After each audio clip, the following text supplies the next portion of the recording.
Hello and welcome to SPM IS Academy. Today we will analyze important newspaper articles of 1st March 2022. Please note you can download the PDF version of today's newspaper analysis by clicking the link given in the comment section. You can also join our WhatsApp group through the link given in the description section for more study materials. This is the list of the topics that we will be covering from today's newspaper. The first article is taken from editorial segment. It is about 6th IPCC report and this topic is important from our syllabus paper 4 environment issues perspective. सबसे पहले समझते हैं कि IPCC है क्या. इसका full form है inter governmental panel on climate change और ये एक इंस्टीट्यूशन है जिसको 1988 में बनाया गया था और दो अलग अलग इंस्टीट्यूशन जो इन्वायरमेंट और मेटीरियोलॉजी यानी कि क्लाइमेट के फील्ड में काम कर रहे हैं, दैट इज़ UNEP जो यूनाइटेड नेशन की एक स्पेशलाइज्ड एजेंसी एक उसकी एजेंसी है और वर्ल्ड मेट्रोलॉजिकल ऑर्गेनाइजेशन UNEP और वर्ल्ड मेट्रोलॉजिकल ऑर्गेनाइजेशन ने मिल करके 1988 में बनाया IPCC को, जिसका हेडक्वार्टर है जिनेवा में. और इसका मेन पर्पस ये है कि ग्लोबल वार्मिंग से रिलेटेड ये data time to time publish करता रहता है. सो देखिए, एक बात जो पीटी पर्सपेक्टिव से आपको याद रखनी है वो ये है कि ये जो IPCC है वो अपनी खुद की रिसर्च नहीं करता है. It does not conduct research of its own. What it does, दुनिया में अलग अलग जगहों पे जो क्लाइमेट चेंज को लेकर के रिसर्च चल रहे हैं उन रिसर्च के बेसिस पे जो भी कंक्लूजन हो सकता है वो लेकर के अपनी रिपोर्ट पब्लिश करता है. तो इसको टोटल 195 मेंबर्स हैं एज ऑफ 2021 एंड IPCC जैसा कि मैंने आपको बताया जब ये डाटा पब्लिश करता है regarding climate change global warming तो फिर उसके बेसिस पे जो United Nation framework convention on climate change है, जो यूनाइटेड नेशन की एक इम्पॉर्टेंट यूनाइटेड नेशन के अंदर एक इम्पॉर्टेंट कन्वेंशन है in order to mitigate the impact of climate change. तो United Nation framework convention on climate change जो रायो अर्थ समिट 1992 में फाइनलाइज हुई थी, उसके मेंबर्स इस IPCC रिपोर्ट के बेसिस पे ही फ्यूचर स्ट्रैटेजी बनाते हैं क्लाइमेट चेंज को मिटिगेट करने के लिए. तो I hope the idea is clear. ये एक इंस्टीट्यूशन है IPCC inter governmental panel on climate change जिसको UNEP और वर्ल्ड मेट्रोलॉजिकल ऑर्गेनाइजेशन ने मिल करके बनाया है और ये रिपोर्ट्स पब्लिश करता है regarding climate change global warming और इन रिपोर्ट्स के बेसिस पे फिर UNFCCC के मेंबर्स जो हैं वो फ्यूचर पॉलिसीज़ डेवलप करते हैं कि कैसे क्लाइमेट चेंज के इम्पैक्ट को मिटिगेट किया जाए. तो देखिए, IPCC ने अभी तक टोटल 6 रिपोर्ट पब्लिश की हैं. पहली report first assessment report was published in 1990, second assessment report in 1995, third assessment report in 2001, fourth assessment report इन 2007. तो फोर्थ असेसमेंट रिपोर्ट से ही कुछ इंपॉर्टेंट चीज़ें हम देख लेते हैं. We will try to establish कि हाउ जो IPCC की रिपोर्ट है उसके बेसिस पे United Nation framework convention on climate Change में फैसले लिए जाते रहे हैं.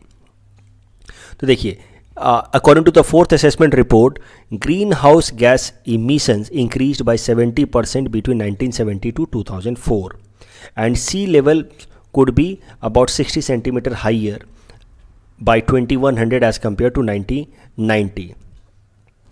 और इस रिपोर्ट के कारण IPCC को the report won 2007 Nobel Peace Prize for IPCC और इसी रिपोर्ट के बेसिस पे 2009 में जो कोपेनहेगन क्लाइमेट सबमिट हुई थी of United Nation framework convention on climate Change उस पे फैसले लिए गए थे कि फ्यूचर में we will have to come out with some technology transfer approach, some fund transfer approach from the develop countries to the developing countries या LDCs. ये जो कोपेनहेगन क्लाइमेट मीटिंग में फैसला लिया गया था 2009 में, that was done on the basis of the report fourth assessment report published by IPCC इन 2007. तो इस रिपोर्ट के लिए इसको नोबेल पीस प्राइज़ भी मिला और इसके बेसिस पे कोपेनहेगन क्लाइमेट समिट में डिसीजंस भी लिए गए.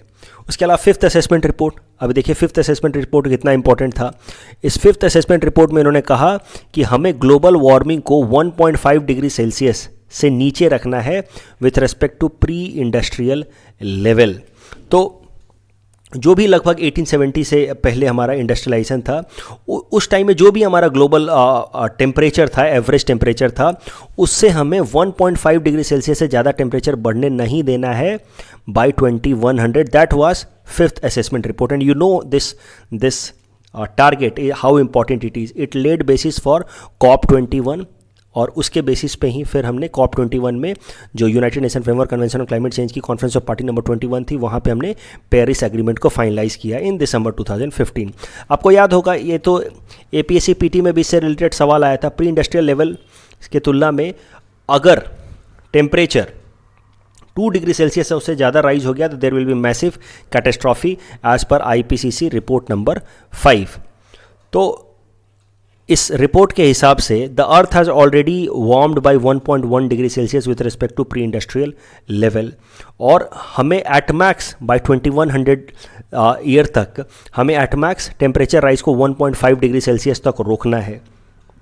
तो पेरिस क्लाइमेट डील में ये वाले जोन में ही हमें अपना टारगेट रखा था हमने कि इट इज़ प्रेफरेबल कि if we keep the temperature rise at max to 1.5 degree Celsius, लेकिन अपर रेंज हमने दी 2 डिग्री सेल्सियस तक, उसके ज़्यादा उसके ऊपर वी कुड नॉट अफोर्ड।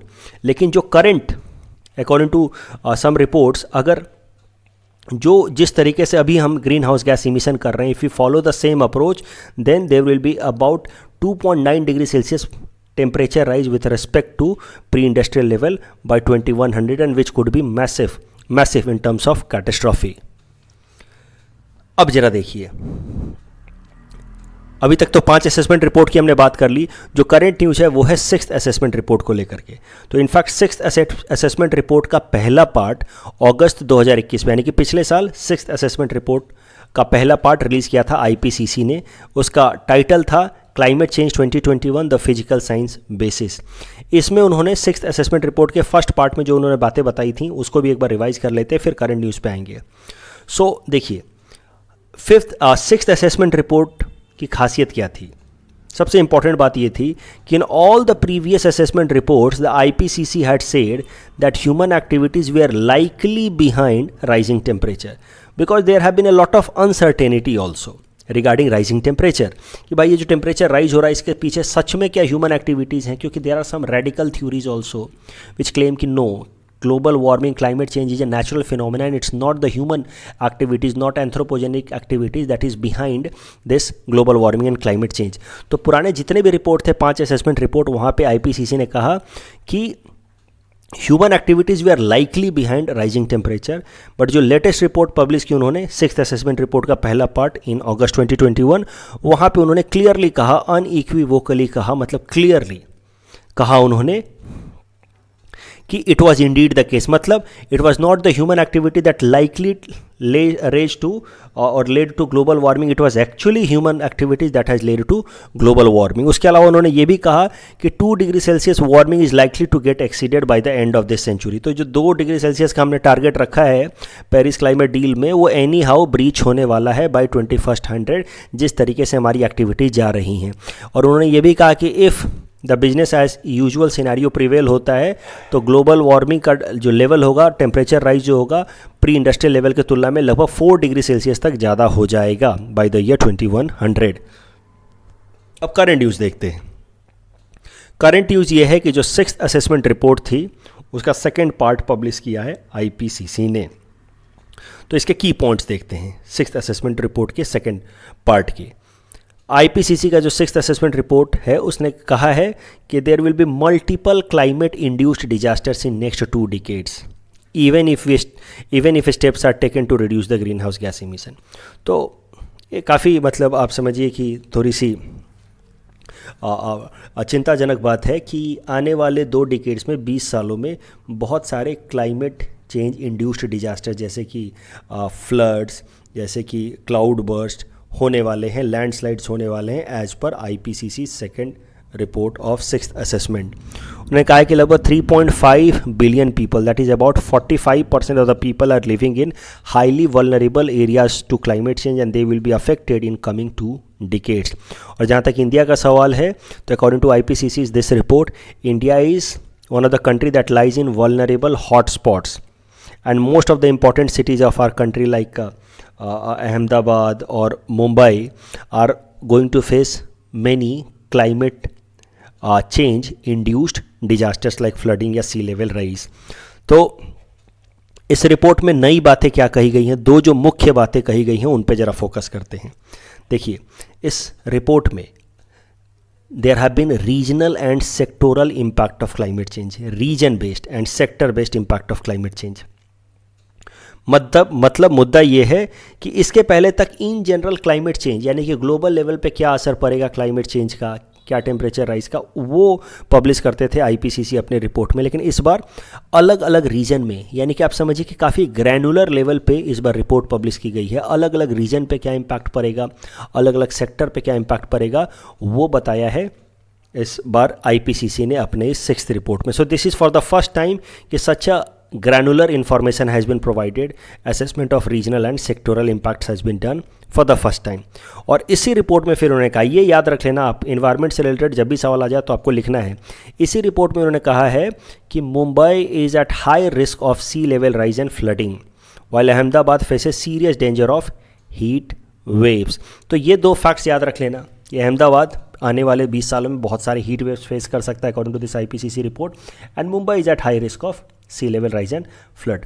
जो दूसरी बात उन्होंने कही है इस 6th आईपीसीसी रिपोर्ट के 2nd पार्ट में कि there will be many health impacts of climate change also in coming years.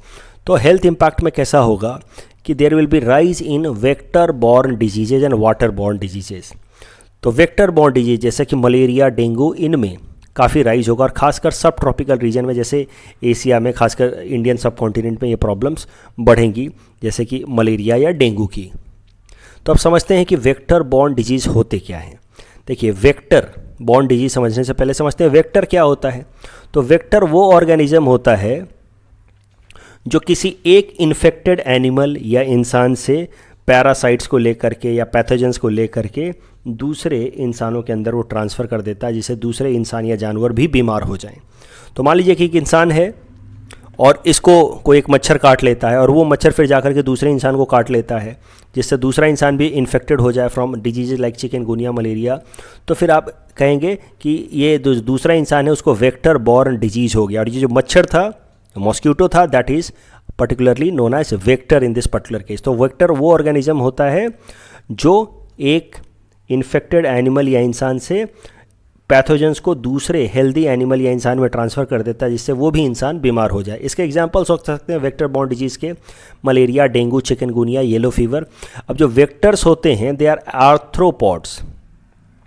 Vectors are arthropods. Arthropods in the sense कि they are a special type of or they are a particular type of animals. तो ज़्यादातर जो vectors होते हैं arthropods होते हैं। Arthropods कौन होते हैं ज़रा वो भी देख लीजिए। इन्वायरमेंट के पीटी में सवाल पूछा जा सकता है, इन्वायरमेंट रिलेटेड जो पीटी के सवाल होते हैं। तो आर्थ्रोपॉड्स आर इनवर्टेब्रेट्स एनिमल्स, इस तरीके की, ये सब आर्थ्रोपॉड्स में आएंगे। बटरफ्लाई, मॉस्किटो, ये सब आर्थ्रोपॉड में आएंगे। मॉस्किटो एक काफ़ी डेडली वेक्टर है और इससे कई सारे वेक्टर बॉर्न डिजीज होते हैं। तो arthropods are invertebrate animals. इनवर्टेब्रेट animal जिसका मतलब स्केलेटन नहीं होता है, ठीक है।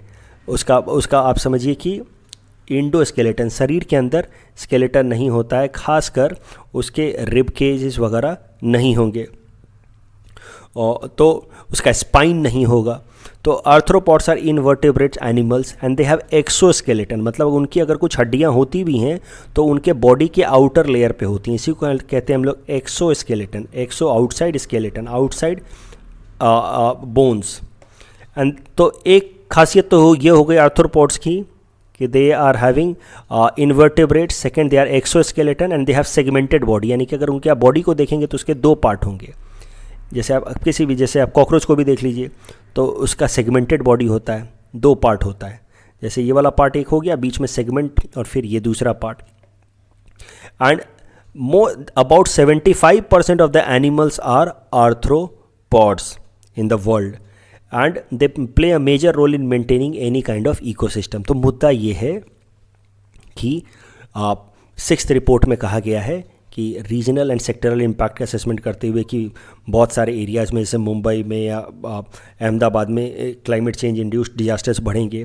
हेल्थ इम्पैक्ट को बताते हुए कहा गया कि वेक्टर बॉर्न डिजीज़ बढ़ेंगे। तो वेक्टर बॉर्न डिजीज़ में हमने देखा कि जो वेक्टर्स के कारण होने वाले डिजीज़ हैं, और वेक्टर्स कौन होते हैं, आर्थ्रोपॉड्स होते हैं इस तरीके के। अब जरा ये समझते हैं कि आखिर वेक्टर बॉर्न डिजीजेस का क्लाइमेट चेंज से रिलेशन क्या है। क्यों क्लाइमेट चेंज या ग्लोबल वार्मिंग से वेक्टर बॉर्न डिजीजेस बढ़ेंगे। तो दो कारणों से climate change can affect vector borne diseases and climate change can induce और इंक्रीज वेक्टर बॉर्न डिजीजेस। दो कारण हैं। पहला है direct effect on vectors. Climate change के कारण इन जो वेक्टर्स हैं जिनके कारण बीमारी एक पैथोजन एक इन्फेक्टेड इंसान से दूसरे में ट्रांसफ़र होता है, क्लाइमेट चेंज के कारण इनके अंदर असर आने वाला है। सो climate change will directly affect these vectors and it may make them more effective और मोर डैमेजिंग। ऐसा क्यों है वो भी ज़रा समझिए। मैंने आपको कहा कि वेक्टर्स आर आर्थ्रोपॉड्स और आर्थ्रोपॉड्स होते हैं एक्टोथर्म्स। एक्टोथर्म्स कौन से जानवर होते हैं वो भी ज़रा समझो। तो समझिए इस बात को, पहले समझिए एंडोथर्म एंड एक्टोथर्म, फिर इस मुद्दे पे आएंगे। तो एंडोथर्म्स वो सारे एनिमल्स होते हैं that are generally use internally generated heat to maintain body temperature. Their body temperature tends to stay steady regardless of environment. तो मुद्दा ये है कि ऐसे सारे जानवर जो अपने बॉडी के अंदर से हीट जनरेट करते हैं अपने बॉडी के टेम्परेचर को स्टेबल रखने के लिए, उनको हम लोग कहते हैं एंडोथर्म। शरीर के अंदर से अगर हीट आए तो उनको हम लोग एंडोथर्म कहते हैं। Their body temperature generally remains steady regardless of environment. तो अगर हम इंसान, जैसे हम सब एंडोथर्मिक हैं, we humans are endothermic organisms. तो हम इंसान अगर मान लीजिए कि बहुत गर्मी के जगह पे भी चले गए, 50 डिग्री सेल्सियस वाले जगह पे भी चले गए, तो भी हमारे शरीर के अंदर का टेम्परेचर जो है वो 50 डिग्री सेल्सियस नहीं होने वाला है। ठीक वैसे ही अगर हम मान लीजिए कि साइबेरिया में चले गए -30 डिग्री सेल्सियस में, तो ऐसा नहीं कि हमारे शरीर का अंदर का टेम्परेचर -30 डिग्री सेल्सियस हो जाएगा, नहीं, क्योंकि हमारे वी आर एंडोथर्म्स और हमारे बॉडी के अंदर से ही थोड़ी बहुत हीट रिलीज होती रहती है टू मैनेज और steady temperature regardless of environment. लेकिन कुछ होते हैं एक्टोथर्म्स। एक्टोथर्म्स वो होते हैं एनिमल्स जो इन्वायरमेंट के टेम्परेचर के हिसाब से इनकी बॉडी की टेम्परेचर बदलती है। दे mainly depend on external heat sources, not internal heat sources. अभी जो ह्यूमंस, जैसा कि मैंने आपको बताया, एंडोथर्म्स होते हैं। Endotherms are also known as warm blooded animals. Why? Because they can constantly maintain their temperature. जबकि जो एक्टोथर्म्स होते हैं they are known as cold blooded animals. तो एक बार फिर से ज़रा देखिए, endotherms animal that generate heat and maintain their body temperature stable. इसमें बर्ड्स एंड मैमल्स आते हैं, जैसे कि हम इंसान और बर्ड्स आते हैं एंडोथर्म में। एक्टोथर्म वो होते हैं वो एनिमल्स जिनकी बॉडी टेम्परेचर वैरी करती है with varying temperature of surrounding. इसमें तमाम जो ये एनिमल्स आ जाते हैं एक्सेप्ट बर्ड्स एंड मैमल्स। तो ये जो आर्थ्रोपॉड्स हैं दे आर एक्टोथर्म्स। ठीक है, एक्टोथर्म मतलब वो कि बाहर के टेम्परेचर बदलने से उसके बॉडी के अंदर का टेम्परेचर भी बदले। अब आ जाइए यहाँ पे, क्लाइमेट चेंज होगा यानी कि बाहर के टेम्परेचर बदलेगी। जब बाहर के टेम्परेचर बदलेगी तो इन आर्थ्रोपॉड्स जो कि एक वेक्टर हैं, इनके बॉडी की टेम्परेचर ही बदलेगी। और जब इनकी बॉडी की टेम्परेचर बदलेगी तो इनके अंदर चेंजेज आएंगे और वो चेंजेज इनको और ज़्यादा खतरनाक बना देंगे। और इसी कारण से क्लाइमेट चेंज के कारण वेक्टर बॉर्न डिजीजेज के बढ़ने के चांसेस हैं। और उसके अलावा ऑफ कोर्स क्लाइमेट चेंज से होगा क्या कि कहीं पे फ्लडिंग होगा, कहीं पे अनटाइमली बारिश होगी, तो कहीं पे पानी जमा हो जाएगा। तो पूरा का पूरा जो इकोसिस्टम है या हैबिटेट्स हैं वो बदल जाएंगे फ्लडिंग वगैरह के कारण। तो ब्रीडिंग ऑफ मॉस्किटोज़ वगैरह ज़्यादा होंगे और इस कारण से भी over a period of time आप मान सकते हैं कि वेक्टर बॉर्न डिजीजेज बढ़ जाएंगे बिकॉज ऑफ क्लाइमेट चेंज। इस टॉपिक के बेसिस पे ये प्रीलिम्स प्रैक्टिस क्वेश्चन हमने आपको दे रखा है। Please attempt this question and you can submit the answer in the comment section. The next article is taken from international segment. It is about Operation Ganga and this topic is important from our syllabus paper 3 international relations point of view. तो operation Ganga ये आपको जानना चाहिए, PT में इससे सीधा सीधा सवाल आपसे पूछा जा सकता है। This operation has been initiated by the government of India to bring back all those Indians that who have been stranded in Ukraine or other nearby countries like Belarus or Poland. So under this Operation Ganga, India has already successfully brought about 1000 of its nationals from the country. और एक 24/7 control centre भी खोला गया है जहाँ से Indians को evacuate, जिसकी मदद से इंडियंस को इवैक्यूएट करने की कोशिश की जा रही है from Ukraine and near by countries like Hungary, Poland, Romania and Slovakia. एक ट्विटर हैंडल भी लॉन्च किया गया है, ओप गंगा हेल्पलाइन। इस ट्विटर हैंडल पे तमाम इन्फॉर्मेशंस पास किए जा रहे हैं रिगार्डिंग द इवैक्यूएशन प्रोसेस, ताकि तमाम जो इंडियंस इन सारे देशों में फंसे हैं इस ट्विटर हैंडल की मदद से उनको नेसेसरी इन्फॉर्मेशन मिल सके। इस ट्विटर हैंडल ओप गंगा हेल्पलाइन का इस्तेमाल आप कर सकते हैं अपने आंसर राइटिंग में। अगर आपको कभी ये प्रूव करना हो कि how social media is playing an important role in international diplomacy, there you can write कि recently government of India launched Twitter handle Op Ganga Helpline in order to evacuate its nationals from Ukraine crisis region. The next article is taken from national segment. It is about National Science Day. This topic is important from our syllabus paper 4 Science and Technology point of view. तो National Science Day कैसे क्यों मनाया जाता है? 28 फरवरी को, कल का दिन 28 फरवरी हमारे देश में नेशनल साइंस डे की तरह मनाया जाता है। तो क्यों नेशनल साइंस डे कल के दिन मनाया जाता है, इसकी क्या खासियत है वो ज़रा समझते हैं। देखिए, डॉक्टर CV रमन जो हमारे देश के सबसे one of the greatest physicist हैं थे, on this particular day on 28 February 1928 doctor CV Raman discovered Raman spectroscopy. क्या है रमन स्पेक्ट्रोस्कोपी, उसको हम अगले स्लाइड में देखेंगे। और चूंकि 28 फरवरी 1928 को उन्होंने डिक्लेयर किया था कि मैंने रमन स्पेक्ट्रोस्कोपी नाम की नई टेक्नोलॉजी डेवलप की, इसीलिए इस 28 फरवरी को हमारे देश में नेशनल साइंस डे की तरह मनाया जाता है सिंस 1986। इस रमन स्पेक्ट्रोस्कोपी को ही हम लोग रमन इफेक्ट भी कहते हैं। और रमन स्पेक्ट्रोस्कोपी का इतना इंपॉर्टेंट सिग्निफिकेंस था कि इसी कारण से रमन इफेक्ट या रमन स्पेक्ट्रोस्कोपी ढूंढने के कारण सर CV रमन को नोबेल प्राइज़ फॉर फिजिक्स मिला इन 1930। तो सोचिए 28 फरवरी को इन्होंने ढूंढा 1928 में, रमन स्पेक्ट्रोस्कोपी अनाउंस किया और इसके लिए उनको 2 साल के अंदर ही उनको नोबेल प्राइज़ इन फिजिक्स भी मिल गया।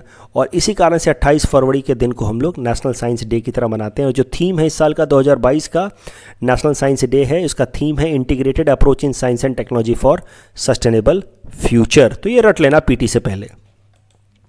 अभी रमन स्पेक्ट्रोस्कोपी क्या है जरा वो भी जरा देखते हैं। देखो अभी कैसा होता है कि कोई भी मॉलिक्यूल, जैसे मान लीजिए कि वाटर ही रखा है या कोई भी दूसरा केमिकल रखा है, वहाँ से जब आप लाइट को पास कराते हैं तो वो लाइट क्या करती है, स्कैटर करती है। जैसे कि आप ये मॉलिक्यूल के ऊपर लेजर डाला, ठीक है, लेजर लाइट डाला, उसकी एक वेवलेंथ है, एक फ्रीक्वेंसी है। ये लेजर लाइट जब इस मॉलिक्यूल के ऊपर पड़ती है तो लाइट जो है वो स्कैटर कर जाएगा अलग अलग डायरेक्शन में, ठीक है। अब जो अलग अलग लाइट्स जो अलग जिस तरीके से लाइट्स स्कैटर करते हैं, उस स्कैटरिंग के पैटर्न को स्टडी करके हम लोग इस केमिकल का या इस मॉलिक्यूल का हम लोग मॉलिक्यूलर स्ट्रक्चर बता सकते हैं। So this is how Raman spectroscopy में आप देख सकते हैं यहाँ पे भी यही करने की कोशिश की जा रही है। केमिकल को रख दिया गया और लाइट को पास करके उस केमिकल को स्टडी करने की कोशिश की जा रही है। तो by analysing the Raman scattering one can know about the molecular structure of this chemical, and that was Raman spectroscopy or Raman effect. As I said, how it works, it is a light scattering technique whereby a molecule scatters incident light. तो ये incident light इसको इस तरह से scatter करता है ताकि हमें इस molecule के structure के बारे में पता चल जाए। And this is how Raman spectroscopy is helpful. So it is use of light in order to understand molecular structure of a particular chemical. इस टॉपिक के बेसिस पे ये प्रीलिम्स प्रैक्टिस क्वेश्चन हमने आपको दे रखा है। Please attempt this question and you can submit the answer in the comment section. The next article taken from Assam segment. It is about stakes in Oil India Limited demanded by Assam government. This topic is important from our syllabus paper 6 Assam economy point of view. तो क्या है current news, देखिए असम सरकार ने oil India limited के अंदर भारत सरकार से कुछ स्टेक्स मांगे हैं। असम सरकार ने लगभग 5% का स्टेक मांगा है भारत सरकार से इन ऑयल इंडिया लिमिटेड। भारत सरकार की ऑलरेडी 56% स्टेक है ऑयल इंडिया लिमिटेड के अंदर। बाकी सारे स्टेक्स अलग अलग प्राइवेट एंटिटीज़ को या अलग एंटिटीज़ को के पास हैं। 56% स्टेक है भारत सरकार के पास, उसमें से 5% स्टेक असम सरकार ने मांगा है भारत सरकार से। असम सरकार ने हाल फिलहाल में ही नुमालीगढ़ रिफाइनरी लिमिटेड के अंदर भी 26% स्टेक्स खरीद लिए थे। तो मुद्दा ये कि असम सरकार हाल फिलहाल में असम के अंदर खासकर जो ऑपरेशनल पेट्रोलियम फील्ड की इंडस्ट्रीज़ हैं उनमें ज़्यादा स्टेक्स खरीद रही है, उनमें ज़्यादा इन्वेस्ट कर रही है। और हमारे चीफ मिनिस्टर साहब का कहना है कि अगर असम सरकार का कुछ स्टेक होगा ऑयल कंपनियों में तो उससे असम के अंदर ऑयल और पेट्रोलियम प्रोडक्शन को काफ़ी ज़्यादा बूस्ट मिल सकता है because government will be more proactive. और उसके अलावा जो हमारा नॉर्थ ईस्ट हाइड्रोकार्बन विजन है 2030 का, जो भारत सरकार का विजन है regarding hydrocarbon production in north eastern region, उसको भी बूस्ट मिल सकता है। तो क्या है hydrocarbon vision of 2030 for north east, उसको भी जरा देखते हैं। The goal is simple, to double oil and gas production in north eastern region by 2030, make a clean fuel accessible to everyone, fast track any hydrocarbon related projects in northeast, and generate more and more employment opportunities and promote cooperation with the neighboring countries with help of more and more petroleum related projects in northeast। और ये जो north east vision 2030 है for hydrocarbon, इसको बोला गया है, हमारे प्रधानमंत्री जी ने कहा है कि it rests on 5 pillars, 5 P's, people, policy, partnership, projects and production. तो ये मेंस में याद कर लेना, अगले मेंस में नॉर्थ ईस्ट हाइड्रोकार्बन विजन 2030 आ जाए, ये 5P लिख पाओ अगर, तो बेहतर नंबर मिलेंगे। कल जो हमने आपको प्रैक्टिस क्वेश्चन दिया था उसका आंसर देख लेते हैं। कवि Narsinh Mehta, he is a 5th century bhakti poet belonging to modern day Gujarat, absolutely correct, but he was not devotee of Lord Shiva, he was devotee of Lord Krishna, so the correct answer is option A. And कौन सी agriculture commodities को हम सबसे ज़्यादा import कर रहे हैं पिछले कुछ सालों में, correct answer is option D, vegetable oils. That's all from our side for today, thanks for watching.